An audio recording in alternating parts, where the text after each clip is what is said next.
Мешканці першої застави скаржаться на жахливий стан району, де благоустрій не відбувається вже кілька років. Змінити стан вулиць людям обіцяють не перший рік, проте далі обіцянок справа не йде. У яких умовах живуть мешканці застави, бачила Світлана Довжук. Застава – залізничий та промисловий район Одеси, який точно не може похизуватися інфраструктурними благами. В більшості випадків вулиці знаходяться у плачевному стані. Ось так на вулиці Пуцьовій проблеми розпочинаються з жахливого стану дороги. Мешканці розповідають, що під час дощу дорога перетворюється в озеро. І влітку тут навіть оселяються жаби, тож без гумових чобіт не пройти. Тож, як ми бачимо, що роки комунальника тут давно не було. Тут немає дороги, тут все заросло травою. Як кажуть люди, є аварійні сухі дерева. І жодному немає до цього діла. Хоч і зверталися в селищну раду, в ЖКС, до депутата свого округу, проте змін все ж таки не відбувається. Як розповідають місцеві, зміни відбуваються тільки на папері. Мешканці ще кілька років по тому дізнавалися в управлінні дорожнього господарства щодо ремонту дороги. І якимось чином у листі відповіли, що роботи вже були виконані. Мы, честно говоря, мы решили, что, может быть, они нам сделают эту дорогу через год. Я еще раз написала один запрос. Мне пришел ответ, что в планах до конца 2019 года отремонтировать нашу дорогу. Опять же, мы ждали до конца 2019 года. В прошлом году нам пришел ответ, что в ближайшее время наша дорога не ремонтируется. Я неоднократно тоже лично обращалась к нашему местному депутату, потому что, кому нам еще обращаться. И, если честно, это ужасно. Он каждый раз, когда я у него спрашиваю, что насчет ремонта нашей дороги, он мне говорит, что, во-первых, он не видит проблем в этой дороге, хотя на самом деле, когда идет дождь, мы детей в школу нормально не можем водить. У нас лужи по колено, честное слово. Нам приходится одевать резиновые сапоги, какие-то пакетики на ноги придумывать.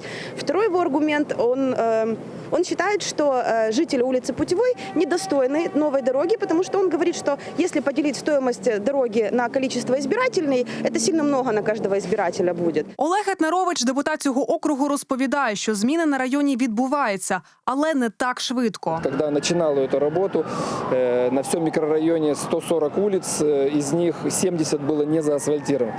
Мы за это время сделали 45, примерно так. И, конечно же, чем больше мы делали соседние улицы, тем больше ощущали люди, те, которым не дошла эта работа, ситуацию и свою обделенность, скажем так. Але окрім розбитої дороги існують проблеми з освітленням, прибиранням територій і з наявністю хоча б якоїсь інфраструктури. Як розповідають мешканці, що не так давно їм проклали пішохідну доріжку. І то плитку в останній момент замінили на більш дешеву. Не вивели її на рівень, вище від землі, тож вона потроху заростає травою. А вот за эти заросли и за эту грязь, начиная от Дальницкого переезда сюда, уже, последние тоже лет 5, наверное, никто ничего. Раньше ходили работники, собирали мусор, стригли эти травы. Вот. А сейчас только так. Или шприцы валяются, или всякие вот эти бутылки. Бумаги, невиносимо. А от депутат місцевого округу каже, що чистота району залежить в тому числі від мешканців. Люди самі організовуються для того, щоб самим навести порядок. То есть никто с Луны не спустится, не возьмет метлу и не будет подметать. Потому что этот район не относится к никакому ЖКС. Закон говорит, 5 метров от забора вашего вы обязаны убрать. Все, а дальше уже договаривайтесь, как хотите. Поэтому для того, чтобы убирать, нужно понимать, откуда эти будут средства идти.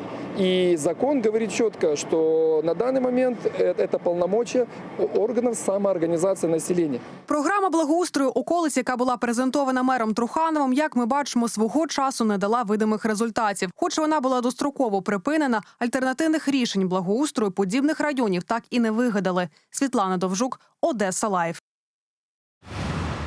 Американський есмінець USS Портер прямує до Чорного моря. Як повідомляють у прес-службі, судно розпочало свій північний транзит до Чорного моря, щоб співпрацювати з нашими союзниками з НАТО та партнерами в регіоні. Востаннє плавзасіб такого типу заходив у Чорне море у січні-лютому 2021 року. Тоді він разом з іншим американським есмінцем USS Дональд Кук брав участь у спільних операціях з українськими, румунськими, грузинськими та турецькими кораблями.